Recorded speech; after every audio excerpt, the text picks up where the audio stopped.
ce dont il a été question dans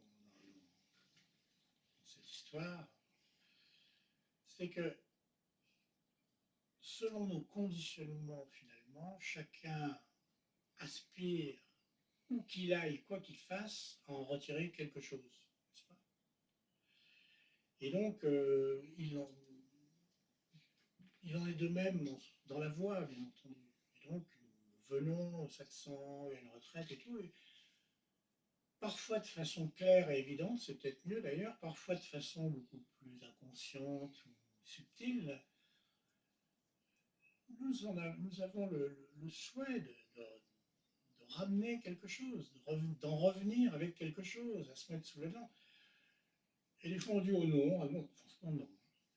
Mais lorsque nous revenons les mains vides et que nous sommes un peu déçus, c'est là bien la preuve que nous souhaitions revenir autrement que les bras ballants et les mains vides.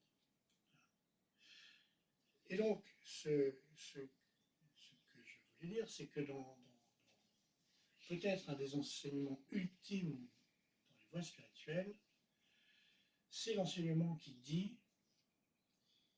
vous repartirez les mains vides. Vous êtes venus les mains vides, vous repartirez les mains vides. Et parfois les poches vides. Voilà. La voie, fondamentalement et absolument, n'a rien à offrir. Pas de gratification. Les bonbons, les trucs, c'est au début, quoi, quand on commence dans certaines voies. Mais par la suite, on s'aperçoit qu'il n'y avait pas de gratification.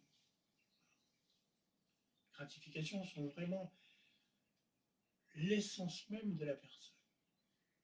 Et donc, il y a cette histoire, cette jolie histoire, donc, l'histoire zen, c'est l'ermite Ryokan qui vit dans sa chaumière, dans les montagnes, sous la lune, avec les nuages, et la rivière, et la cascade. Et donc, il a un invité qui vient le visiter. Et donc, comme il est d'usage, il souhaite offrir à cet invité un thé. Donc, un thé à la japonaise. C'est toute une affaire. Et donc, il prépare le thé selon le rituel adéquat.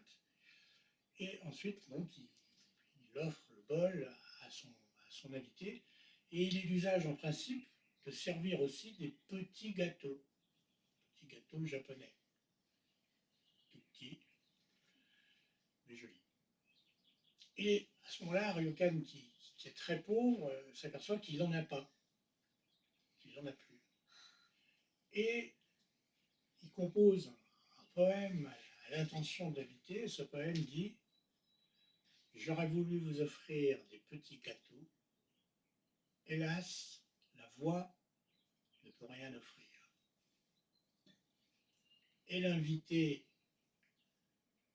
du tac au tac répond, poétiquement également, en disant « Celui qui peut offrir ce rien fait le présent le plus précieux. »